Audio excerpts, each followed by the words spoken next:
Friday काम सकेर आज चाहिँ सुन्देकुक खाऊँ न त भनेर हामी चाहिँ गयौँ सिक्ताङतिर सुन्देकुक खानको लागि। सुन्देकुक चाहिँ त्यो थुक लेखेको सिक्ताङमा मात्रै मिठो हुन्छ, जतापाइ त्यति खायो भने चाहिँ खासै मलाई चाहिँ मिठो लाग्दैन। अनि यहाँ थुक लेखेको थियो, त्यही पनि ठिकै थियो, त्यति साह्रो मिठो त होइन, जे होस् मिठै थियो। सुन्देकुकमा यो छोप हालेर अनि खानुपर्छ, कस्तो मिठो हुन्छ। छोप चाहिँ हामीले टन्नै हाल्यौँ, धेरै हालेकै मनपर्ने भएर। कसैलाई चाहिँ यो धेरै हाल्दाखेरि मन नपर्न नि सक्छ, हामीलाई चाहिँ जति हाले पनि एकदम मनपर्छ यो छोप हालेर खाँदाखेरि चाहिँ। सुन्देकुक स्पेसल चाहिँ यही हो कि। अनि थोरै गरम मसला अनि नुन चाहिँ एउटा पनि लागेको हुँदैन सुन्देकुकमा, अनि त्यही भएर नुन चाहिँ म चाहिँ अलि धेरै झ्याप पनि हाल्छु, थपेको थपै छु। अनि यो पिरो अचार खुर्सानी सबै हाल्ने मोलले, अनि कस्तो मिठो हुन्छ यो झोल, अनि बल्ल स्वाद चाहिँ मिठो आउँछ।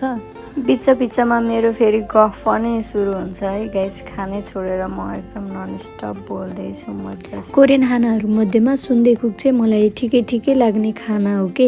यो त्यति धेरै मन पर्ने पनि होइन, नखाने पनि होइन, कहिलेकाहीँ चाहिँ खान्छु, तर ठिकै लाग्छ।